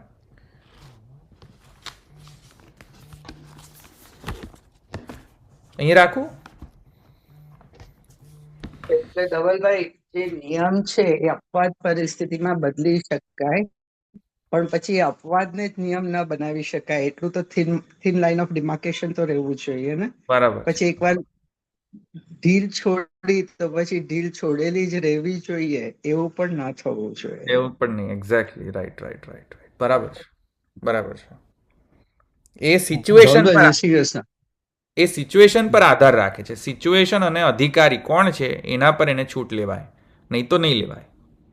હા, અને એટલે જ મહાપ્રભુજીએ કીધું છે ને કે દિવસ કરતા સાંજની રાત્રિની અપ્રસ અડધી હોય, એનાથી અડધી ટ્રાવેલિંગ, એનાથી અડધી માંદગીમાં. એટલે એ રીતે આખું કીધું છે આપણને, કઈ રીતે કે સુવિધા માટે આ રીતના અપવાદની પણ નિયમની અપવાદ કરીને ઘણી બધી છૂટ બી આપી છે બિચારીને. રાઈટ, બરાબર છે. ધવલભાઈ, બધાને ખબર જ હશે, પણ I would like to share one thing. એટલે ખ્યાલ જ હશે, બધું વાયરલ આજકાલ ફટાફટ થઈ જતું હોય છે. જેને લાઈફ ટાઈમ અચીવમેન્ટ એવોર્ડ મળ્યો. હા, મેં પિક્ચર્સ જોયા મેં. સરસ. Indian congress of Indian philosophy કેવું કંઈક છે ને? હા, Indian congress of philosophical research. એને સેન્ટિનરી યર હતું અને there was a celebration around IIT મુંબઈમાં. આખો કેમ્પસમાં કોન્ફરન્સ હતી લાઈક, અને there were about 700 candidates who had participates in various subjects. એટલે હ્યુમાનિટીઝ, સોશિયાલિટીઝ, કોઈ સાંખ્ય, યોગ, એવી રીતે બધા અલગ અલગ ખંડમાં, સંગોષ્ઠી ખંડમાં બધું ચાલતું હતું. અને છેલ્લે દિવસે પછી આ ફંક્શન હતું કોન્વોકેશન હોલમાં, અને બહુ આનંદ થયો. અને જે બી બહુ સરસ વાત કરી. તો હમણાં બધું આપણું અપલોડ થશે, અત્યારે એડિટિંગમાં છે. આખી વિડીયોગ્રાફી અને જેનું વક્તવ્ય, પ્લસ જેમને અંબિકા દત્ત શર્માજીએ જેમને જેનો પરિચય આપ્યો ને, આપણા રૂવાટા ખાડા કરી દે. એટલા ભાવુક અને એટલો વિદ્વતપૂર્ણ પરિચય આપ્યો કે ખરેખર. So everybody should not miss it. Like video ક્યારે પબ્લિશ થશે આના? સોરી, આનો વિડીયો ક્યારે પબ્લિશ થશે? હા, બસ 2-3 દિવસમાં. I think by end of this week. Like, કારણ કે બધા ઘણા અમુક અલગ ફોટોગ્રાફને એડિટ કરી અને ઇન્કોર્પોરેટ કરી અને થોડુંક, કારણ કે કોઈકે જે માટે શ્લોક લખ્યો છે, પ્રશસ્તિ પત્ર છે, જેને જે આપ્યું છે ICPR છે, જેનો પછી ઇન્ટ્રોડક્શન છે, તો એ બધું જ લગભગ ઇન્કોર્પોરેટ કરવામાં થોડું યોગેન્દ્રભાઈ ને લોકો કરી રહ્યા છે, કેતનભાઈ ને બધા. તો લાઈક તમે કીધું ચાલો, બધાને ખબર તો હશે જ, પણ anyway it was a great. અને જે બહુ સરસ કીધું કે ત્યાં આગળ પદ્માવતીનું મંદિર છે એમ, અને it was a eve of Gusaiji. ગઈકાલે ગુસાઈજીનો ઉત્સવ હતો, અને IIT પદ્માવતી મંદિરનું અપભ્રંશ થઈને પછી પવઈ થયું છે, એવું જે સમજાવ્યું. તો ગુસાઈજીનો આગલા દિવસે ઉત્સવ હતો, નેક્સ્ટ ડે, અને એના આગલા દિવસે ફ્રાઈડે ફંક્શન હતું. તો જે કે એટલે ઓન ધ ઈવ ઓફ ગુસાઈજીસ પ્રાકટ્યોત્સવ, અને કે ગુસાઈજીના પત્નીનું નામ પણ પદ્માવતીજી હતું. તો એમના ઉત્સંગમાં મને જે કે મારું તો કઈ અચીવમેન્ટ છે જ નહીં, આ ગુરુજનોએ વાત કરી છે અને બધી કમ્પાઇલ કરી છે, તો આ હું ગુરુજનોને જ સમર્પિત કરું છું. સરસ. I am looking forward to it. એકવાર વિડીયો પબ્લિશ થાય ને તો બસ બધાને શેર કરીએ. ચાલો, એબ્સોલ્યુટલી. સરસ. ના, પિક્ચર્સ જોયા મેં. બધા પિક્ચર્સ બધાએ ફોરવર્ડ કર્યા હતા. ભલે. સરસ. ચાલો, આપણે અહીંયા રાખીએ. કોઈને ક્વેશ્ચન છે? ધવલભાઈ, અહીંયા આપણે જે સૂત્રમાં જોયું છાંદોગ્ય ઉપનિષદમાં ચાક્રાયણની વાત થઈ, એમાં જલ ના લીધું, એટલે જલ એ વખતે એ લોકોને અવેલેબલ હતું, જલાશય હતા, રાઈટ? અને બીજું એવું પણ હોઈ શકે કે પ્રાણ ટકાવવા માટે ખાલી ખાદ્ય પદાર્થથી પ્રાણ ટકી ગયા અને જલની જરૂર ના હોય તો પણ ના લે તો પણ ચાલે, એ રીતના પણ થઈ શકે ને? એમ નહીં, પ્રાણ ટકાવવા માટે જરૂર પડી તો લઈ લીધું, જલ કદાચ ના લીધું હશે, અથવા તો હવે પ્રાણ ટકાવવા માટે જલની જરૂર નથી, એવું પણ મિનિંગ લઈ શકાય કે એવું હતું જ? એમ ના, એ તો કથામાં જ આવે છે. એવું છે? હા, કથામાં જ એવું આવે છે, આખ્યાનમાં છે ને, એમાં એવું આવે છે કે ઈભે પછી કહ્યું કે હવે તમે જલ લેશો તો એમ કે નહીં, એ તો છોવાયેલું જલ છે, અમે શું કરવા, એ જૂઠું જલ છે. તો ઈભે કહ્યું કે યાર અન્ન જૂઠું હતું તો તમે લીધું, તો જલ જૂઠામાં શું પ્રોબ્લેમ છે, હવે એ લઈ લો તમારે. તો ચાકરાયણે કહ્યું નહીં, એ નહીં લેવાય, એ તો છોવાઈ જઈશું અમે, કારણ કે જલ અવેલેબલ છે, શુદ્ધ જલ, પણ અન્ન અવેલેબલ જ નથી. તો દેહ ટકાવવાની પ્રાયોરિટી કરે કે પેલું છોવાઈ ગયો ની આડાબારી કરે? છુઈ ગયો મોટું કે દેહ ટકવાનું મોટું? એ પ્રોબ્લેમ સમજ્યા ને? પછી પેલો છું ગયો થઈ જાય, પાછું કે છુઈ ગયો, એવું થઈ જાય. 252 વૈષ્ણવની વાર્તામાં પણ આવે છે ને, right? Not exactly this type of વાર્તા, પણ રસ્તામાં કોઈકનો જીવ જઈ રહ્યો હતો તો પ્રભુની સોનાની જાળીમાંથી જલ એને આપેલું હતું. સોનાની જાળી પછી ભલે એ કાઢી નાખો, પણ ત્યારે જીવ બચાવવો ઇમ્પોર્ટન્ટ છે, એટલે એ રીતનું ગુસાઈજી પણ કરી જ રહ્યા છે ને. રાઈટ, એવું છે. એટલે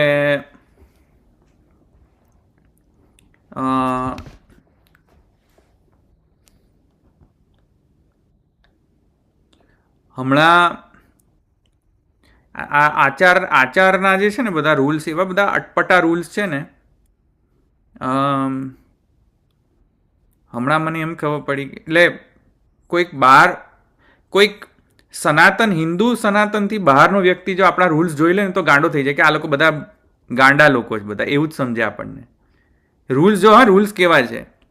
હમણાં હું સાઉથમાં ગયો તો કપડું કેવી રીતે છોવાય એની ડિસિઝન કેવી રીતે કરે કે એક વખત ભીનું થઈ ગયું ને કપડું, કોરું કપડું ભીનું થઈ ગયું, છોવાઈ ગયું, એટલે છોવાઈ નહીં ગયું, પણ હવે જો તમે છોવાયેલા હાથેથી જો એને અડો તો છોવાઈ જાય કપડું. એકવાર ભીનું થયેલું કપડું. આ એક પ્રદેશની મરજાદ.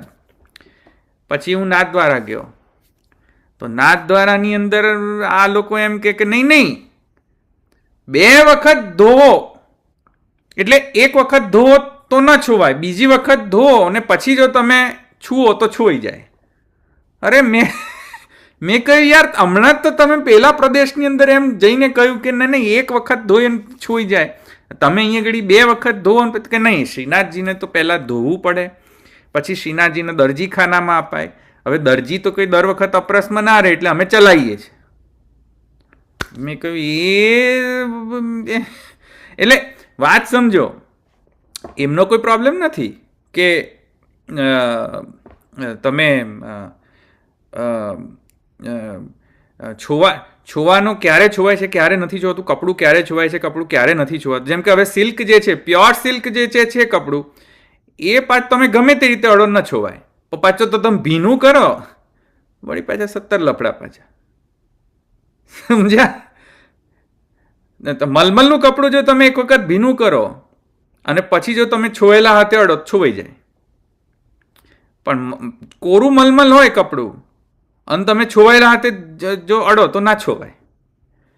તો યાર આ તો યાર ચીટિંગ છે યાર, આ બધું તો માઇન્ડ બોગલિંગ છે કે નહીં? આ બધું બુદ્ધિ ચાલે જ નહીં આમાં, કે ના ચાલે, ખબર જ ના પડે કે સાલું ક્યારે છોવાઈ ગયું ક્યારે ના છોવાય, ખબર જ ના પડે. પાછું હવે તો પ્લાસ્ટિક છોવાતું નથી, અમુક મંદિરમાં એવું છે, પ્લાસ્ટિક ના છોવાય. અમુક મંદિરમાં એમ કે ના પ્લાસ્ટિક છોવાઈ જાય. હવે આનો ક્યાં શું કરવું હવે? ઇટ્સ એટલે આ ઉત્સર્ગ અપવાદ ને પતિ પ્રસવ છે, માણસને પાછળ એની સાત્વિક વૃત્તિ છે કે રાજસ છે કે તામસ છે, પાછું ત્યાં આવીને અટકશે કે ના ગણે છે એવું પણ ખરું? ના, એ કહેવાનો પોઈન્ટ નથી હું કહેતો. Point vote I M making is કે આચાર જે છે ને, ઇટ ડિપેન્ડ્સ. આચાર જે છે સ્મૃતિ ગવર્ન હોય છે. અને સ્મૃતિ કેવી રીતે ડિસાઇડ થાય? With the relation of time, location and situation.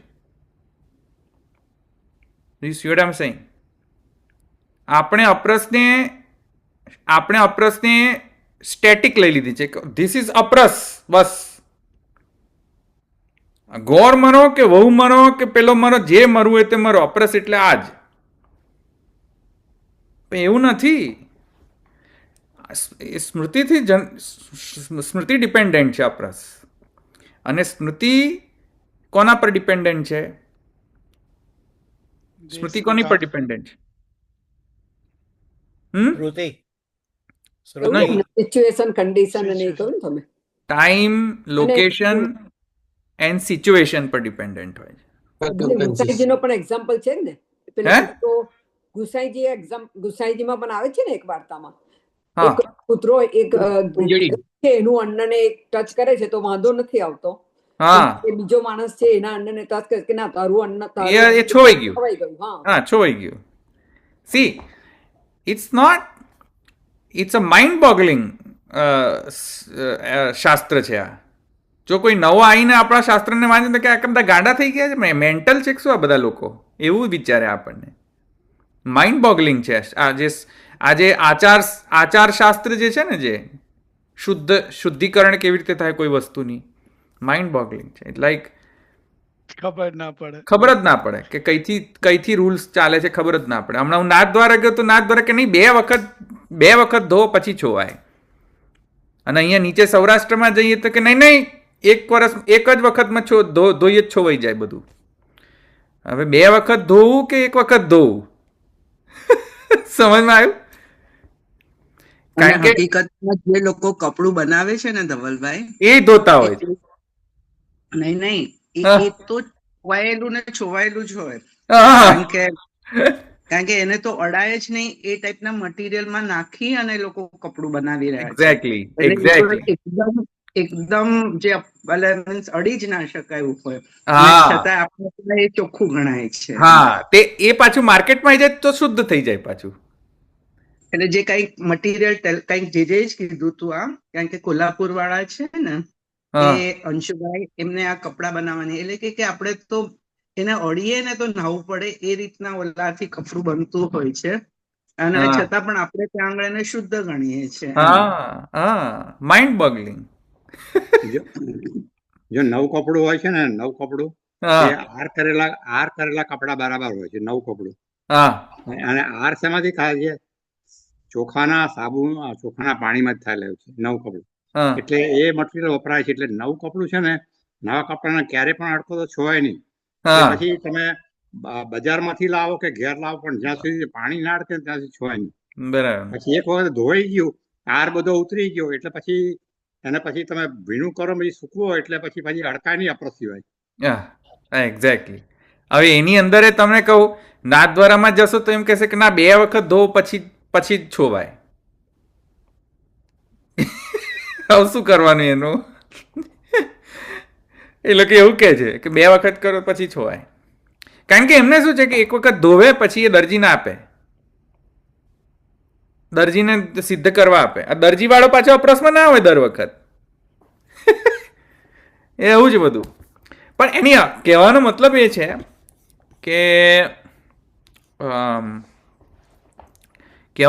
એ છે કે આચાર જે છે ને એક બહુ રિલેટિવ ટર્મ છે. તમે એને એક એમાં કેદ કરીને, એ રૂલ બુકને કેદ કરીને નહીં રાખી શકો. એ ટાઈમ, લોકેશન અને સિચ્યુએશન પર ડિપેન્ડન્ટ હોય છે આચાર. શુદ્ધિ. તમે અમેરિકામાં જઈને જે આચાર પાળશો એનો આચાર અલગ છે ભાઈ. એન્ટાર્કટિકામાં જઈને આચાર પાડશો એ અંટાર્કટિકાનો આચાર અલગ છે. હવે ત્યાં એન્ટાર્કટિકાની અંદર પછી તમે હાથ ધોધ ચકલીઓથી ધોધ કરો આખો દિવસ એન્ટાર્કટિકામાં જઈને તો તમને કેટલું પાણી મળવાનું તો એન્ટાર્કટિકામાં. એવી રીતે રાજસ્થાનના પેલું કયું ડેઝર્ટ છે એ ડેઝર્ટની અંદર જઈને રહો તમે. આમ પછી કહો અમારે ચકલીઓ જોઈએ, ચકલીઓ ગોર ગોર ગોર ગોર ગોર ગોર ફેરવ્યા કરો ને પાણી જ ના આવતું હોય શું કરવાનું? તો એવી એ પછી ત્યાં જઈને મારે સેવા નહીં કરવાની? તો કરવી પડે. ત્યાં માટીથી કામ ચલાવી લેવાનું, માટી. હા સર, એટલે શું કહેવાનો મતલબ એ છે કે આચાર જે છે એ સ્ટેટિક નથી, સ્ટેટિક કન્ડિશન નથી, ઇટ્સ અ રિલેટિવ કન્ડિશન. હા બોલો. ક્વેશ્ચન એવો હતો કે જો પ્રભુના એની અંદર આપણે રજાઈ, ગાદી, તકિયા અને જે બધું હોય છે, હવે એ તો પ્યોર મલમલના જ હોય, કોટનના હોય, તો એને આપણે ધોઈને ફરીથી ના વાપરી શકાય એવું? ના વાપરી શકાય. પ્રોબ્લેમ એ છે કે એકવાર ધોયું પછી જો તમે અપ્રસમાં ના હો ને અને તમે જો અડી જાઓ તો છોઈ ગયું. એ તો બરાબર છે, એવું કહેતો હતો.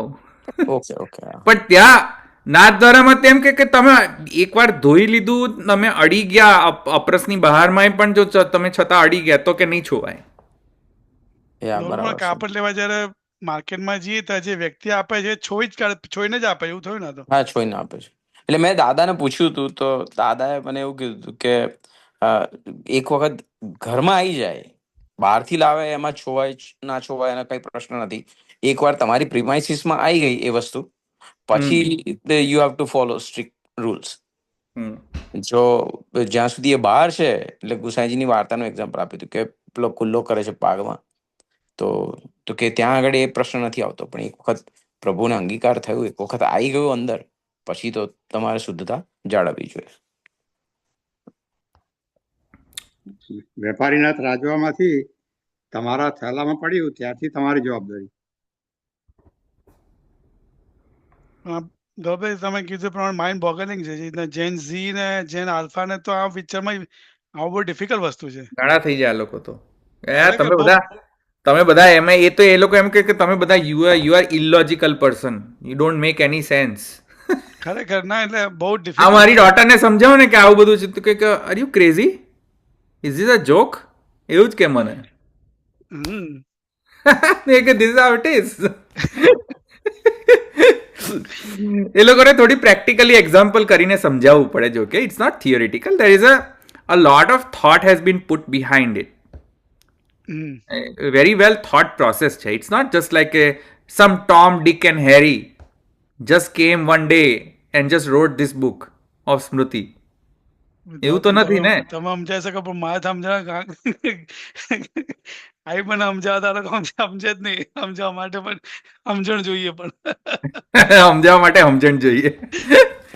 અરે રે, એની આપણે રાખીએ. દ્રઢઈના ચરણ કેરો ભરોસો, દ્રઢઈના ચરણ કેરો, શ્રી વલ્લભ નખ ચંદ્ર છટાબિન, સબ જગમાં જંધેરો ભરોસો, દ્રઢઈના ચરણ કેરો, સાધન ઓર નહીં યા કલી में જાસો હોય નિવેરો, સુર કા કહે દ્વિવિધ આધરો, બિના મૂલ કો ચેરો ભરોસો, દ્રઢઈના ચરણ કેરો.